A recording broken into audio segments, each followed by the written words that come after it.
Today we're going to talk about why it's important to have a woman at the front of the room. Everywhere, really. Yeah.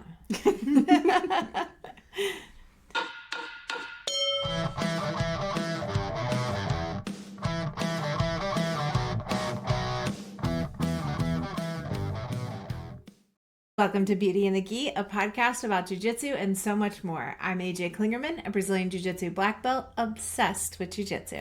And I'm Jennifer Risser, also a Brazilian Jiu Jitsu black belt full of nonsense and tomfoolery. But maybe not quite this week. I don't know how serious this one is. I don't think it has to be like a super heavy topic or anything. It kind of started, I'm going to be honest, with an argument I got on Facebook. One of our friends, Joanna, posted that a red flag is a man running a women's only class at your jiu-jitsu gym. I was not arguing with her. I was arguing with one of the men in the comments.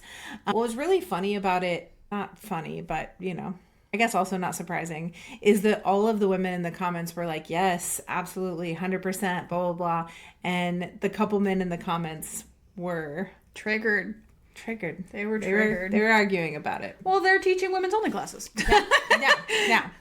And the one guy specifically was very much like, I'm not a creep. I'm a good guy. I have a wife and daughter. I would never do anything like that. So why is it that I can't run our women's only class? First of all, lots of creeps have a wife and a daughter.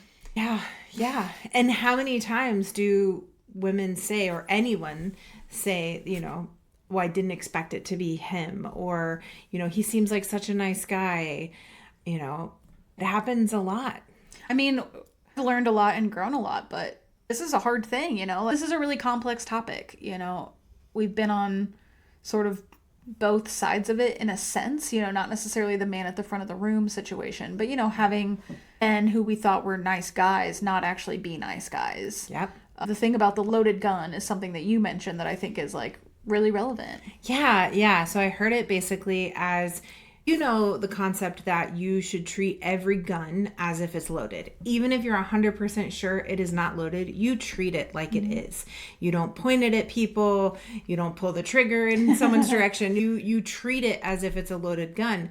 And I heard that in reference to how women kind of handle men. And that is, we treat them like they're a loaded gun, even if we know that they're a good guy and they wouldn't do anything. Never 100% know that. Agreed. I think Marcel Gonzalez is a great example of this. He was arrested several years ago for having an inappropriate relationship with a 14-year-old student of his, that he was taking her to tournaments across the state and that kind of stuff. And I knew that guy. That man stayed in my house. I stayed in his house. Like, he had a wife and a kid. And I, when I first heard about it, when people first contacted us, I had the moment of like, no way. Like, no way. That's wild. Yeah. But immediately it was like, okay, yeah, he did it. And he needs to suffer the consequences for that. So, there's always these moments where people are like, not that guy. Yeah, it could also be that guy. Yeah, I mean, it's more people than we think. It's more men than we think. This is anecdotal, but recently we had a woman attend our judo class a couple months ago who had never done judo before, but she had been doing jiu-jitsu with us. Now, we knew that she had a difficult past. She'd been through some things that can be really triggering for her in the jiu-jitsu setting. So, I think we'd been trying to be really careful, telling her that consent matters. She can opt out of anything, but she went to that judo class. There's more men around. It's a male-dominated class, and the male instructor worked with her. The male instructor did not do absolutely anything wrong in this context other than his response to what happened. But in the moment, he was just teaching her some new stuff, right? It's typical that the black belt is going to, work with the newer students. That's going to happen sometimes. But for her, it was a large man with his arms around her, behind her, and it really triggered her into a panic attack. Yeah. And so I don't think that men really appreciate or recognize how hard it is for women to enter spaces like this that are so male dominated. It takes a lot of courage, takes a lot to get us in the door in the first place.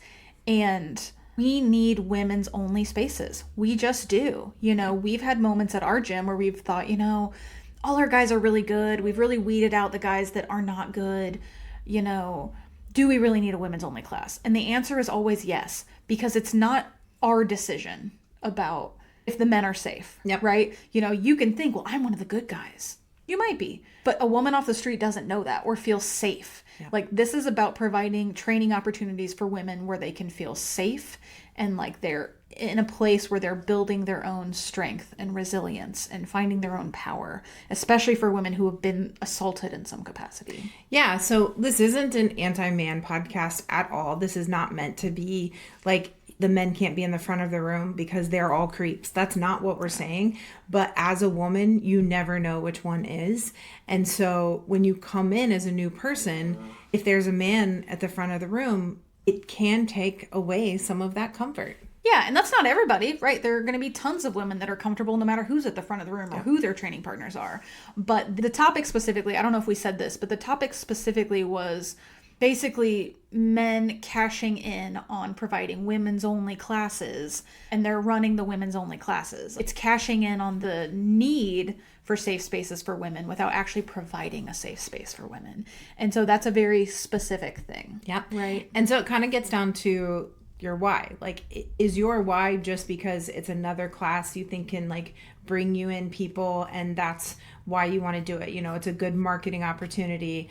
Or is your why truly that you want to provide a safe space for women where they can feel comfortable, they can feel heard, and they can let their guard down enough to get into these really awkward positions that are jiu-jitsu? Yeah, I mean, and Joanna's point was simply put time into the women that are at your gym. Put enough time into them that they can be at the front of the room. You started teaching women's only classes at Blue Belt. Yep. When you were gone, I started teaching women's only class at like 3-stripe white belt. Yep. Those women don't need fancy stuff that requires a purple belt or above.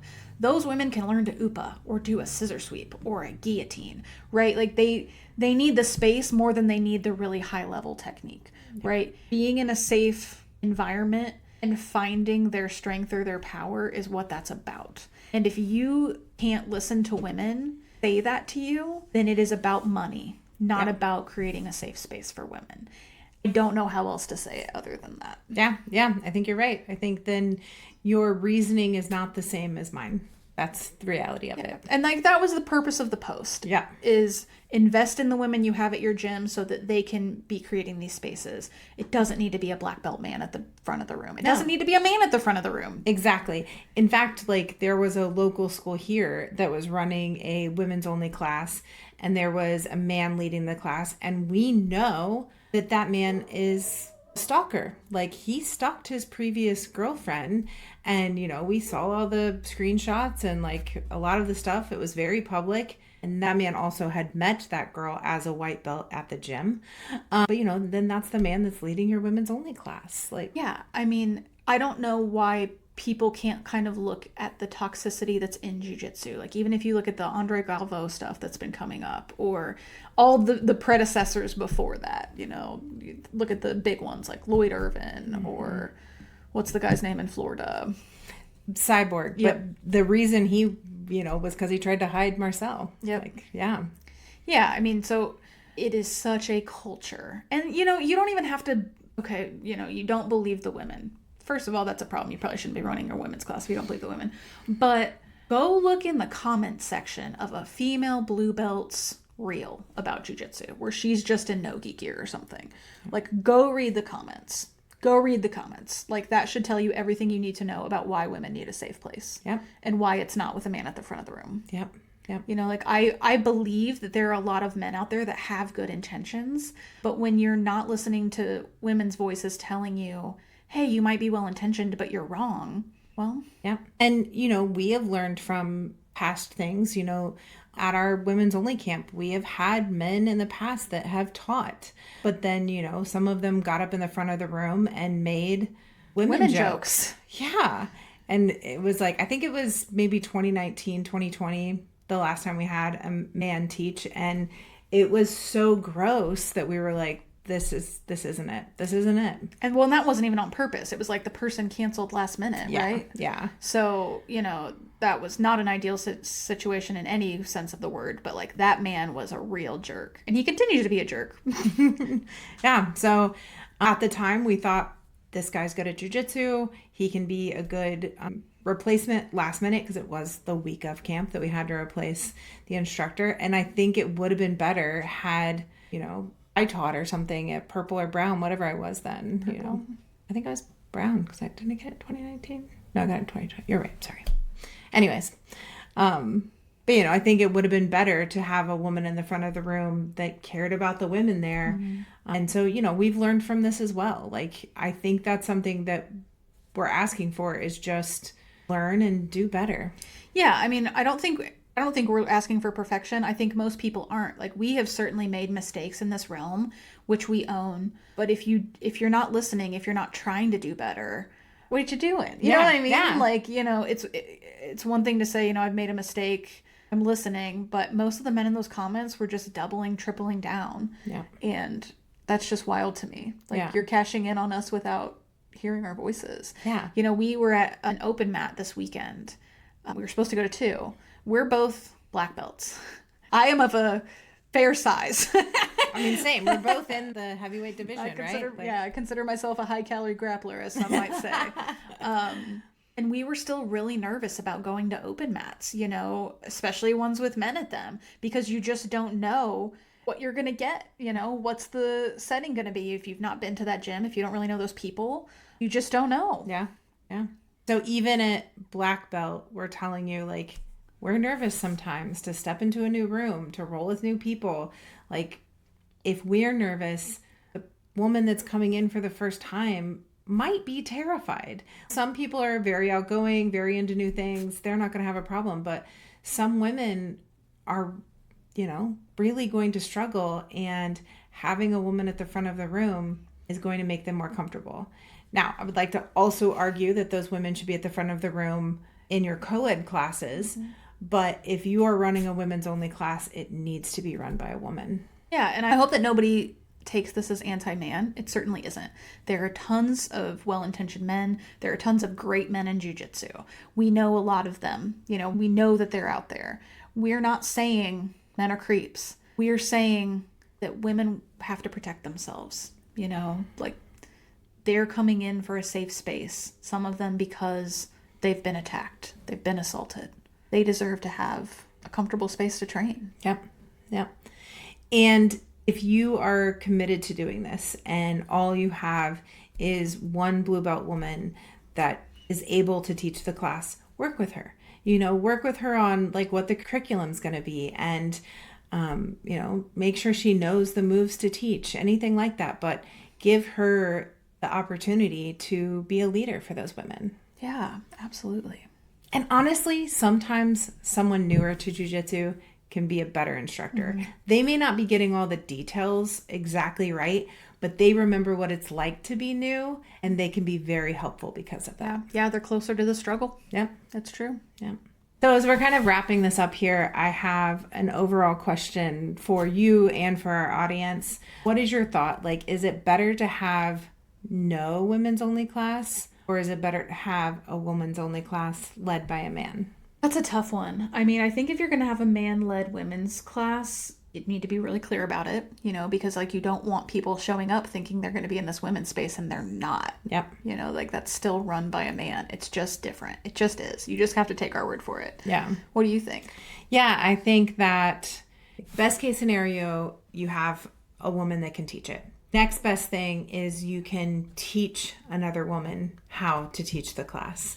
And at least you can have a space and a time when the women can get together and train together, even if it's not specifically a class. Maybe it's a women's open mat on a Saturday or something where they can train together. Mm-hmm. But I think all of those things are better than having a man lead the class and a woman anticipating that she's coming into a women's only place and it's actually not.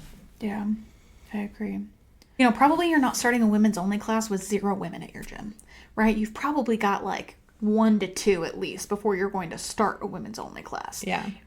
Why can't that 1 or 2 teach a sit-up sweep? Yep. Or, like you said, hold a women's open mat. Yeah. I think having a women's only space is more important than having like a class that's like perfectly run and taught.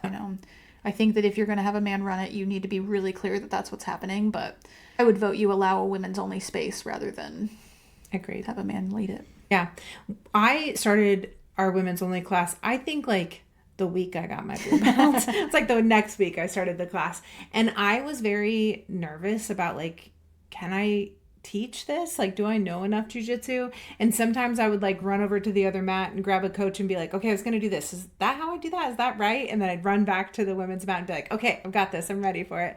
But all in all, it just mattered that I cared about the women and that I cared about their comfort level and trying to help them progress. And I mean, here we are 13 years later into our women's program, and I think it's going pretty well. Yeah. You're having a good time. Yeah. Yeah. So that's my thought. Yeah. So invest in your women. Find a way to empower them. Yeah. Send them to camp. Yes. Yeah. Send them to camp. We'll help them build their women's community. Was this a long con for a role model camp? When is it not? Every podcast ends with all the women should come to role model camp. That's just Truly, though. You should. truly. Yeah. If you haven't booked your hotel room for camp, you should do that. The cutoff is June 9th. So that's very soon. When this podcast comes out, you won't have that much time left. So make sure you get that booked. That's really important because we'll lose our discount at that time. Yes. And the rooms regularly are about $100 more a night than what we get their deal for. So make sure that you are getting your room booked before June 9th. Yeah, please register if you haven't. Contact us if you could use a scholarship. We have some of those available. Specifically, we would love some help with our booth and or putting the mats down. I know we've got a couple people helping, but it's always easier when we have multiple people helping. If we have a whole crew, it comes together in no time. So we would love some help. I promise it'll be me and not mean AJ. I'm not mean. That's what makes me so nice.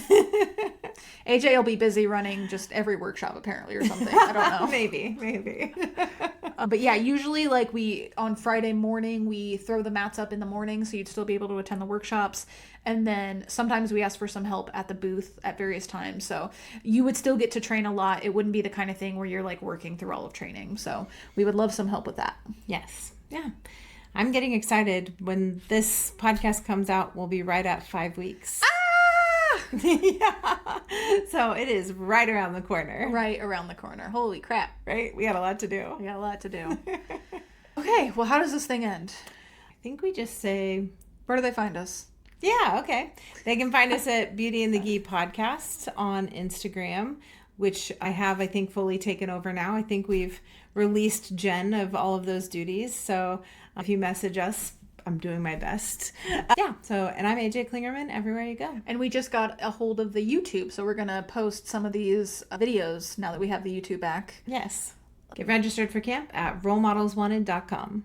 All right. Well, until next time. We'll see you on the mat. Beauty and the Gi is a production of the Whiny Pibble Podcast Company. And brought to you by Role Model Grappling. I was going to suggest Whiny Pibble.